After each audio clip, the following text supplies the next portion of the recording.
Kids, you will learn in school that George Washington could not tell a lie. Today here at the pier you'll learn that jugglers can.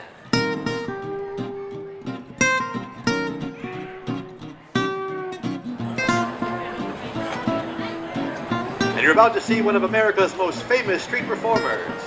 Pinch yourself, you might be dreaming. Pinch yourself if you like that kind of thing. Because for over 30 years, this entertainer has entertained the masses. And the skinny people too. Please welcome the man they call the juggling genius, Mr. Daniel Da Vinci. My real name is Dan Holzman. I'm a performer. I performed under a lot of different names. Dan Raspini is the team name. I'm part of a Raspini Brothers team, and that's Barry and Dan Raspini. I've also been called Danny Mulligan, the golf nut. I used to do a show based around golf. And my latest incarnation is Daniel Da Vinci, the juggling genius. And that's the name I'm currently performing under. But there was never any like eureka moment like, oh, juggling is what I want to do. It was more like, well, that looks interesting to try. And I really found that I could practice it on my own and have fun. I saw one guy on TV, his name was Chris Cremo, who became my idol.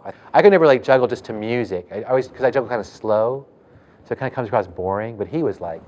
And after I saw that, I thought, oh, okay, wow, that's really what juggling is about. But then they came this thing called the comedy juggler. So they were very entertaining, but they weren't relying on 100% skill. So it became more accessible to me. What I'll try to do is have just the ball hit just a cigar, supposed to fly gently out of Alex's mouth. What's probably going to happen is, I'll hit him in the throat, he'll start to gag, he'll spit it out. It looks the same. I'm like, oh, I get it. I can do comedy and wacky things, and I don't have to like juggle to music in a Las Vegas review show. And that's what I thought jugglers did. And we were doing a local show in LA, and I saw an ad that said, looking for jugglers for cruise ships, management. So this other guy came along, his name was Joe Gunches, and he saw us and he said, hey, I can get you guys on The Tonight Show. I know the guy who books The Tonight Show. I think you guys have a unique act, and I'll get you on The Tonight Show. We're like, yeah, okay. But sure enough, he got the guy to come see us, and saw us. We did The Tonight Show twice with Johnny Carson back in the early 80s. We got to do a show for the President of the United States, President Reagan. And that really kind of put me in good with my family, because my grandfather was a big Reagan fan. Because they really weren't sure what to think about this juggling as a career thing. But after I got on The Tonight Show and started making some money, and we're like, hey, I'm going to, I'm flying out to Atlantic City to open for Howie Mandel or whoever, they start becoming pretty into it. But at first it was pretty much discouraged. Thank you. Impressing the kids, disappointing my parents at the same time. People started hiring entertainers for their corporate events. And for like 10 years, that was a really good living until the 2001, the 9/11, and also the economic crash. And then when the president gets on the airways saying like, okay, you companies have to cut back. No more of these lavish parties. You're not going to waste any money on, frivolous things. And there's nothing more frivolous than, a juggling show. Well, I think I had a lot of passion for it. I think now, I've been doing it for, since I was 13, so we're talking about 37 years. And then you get to a point where you're just kind of like, you go, oh, are my best years behind me? Was that it? Was that my peak?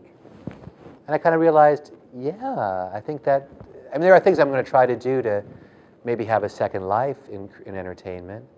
But I might feel like, wow, those were the best years. Will attempt to juggle while thinking about something else. So about 2 years ago, I started going out to the pier to develop a solo act. So I've been doing it 30 years, but as a solo this time around, about 2.5, 3 years.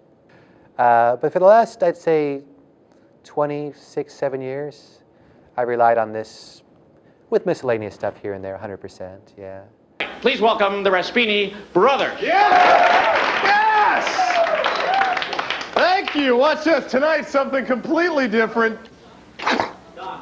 Ping pong ball spitting.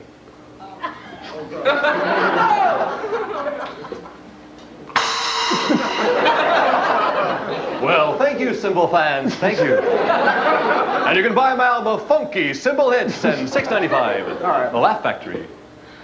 I think once we had an act, my partner was happy just selling that act. And at that point, it's hard to break in new material because you're doing high-end shows. Like if you're at the Pier, you can try new stuff just because it wasn't that, you know, important as far as, like if you're doing a TV show or a thing where they're paying you thousands of dollars, you know, you have to probably be a bit more careful about trying new stuff. I'm still interested in creating a livelihood and a life as a juggler for another 5 or 6 years.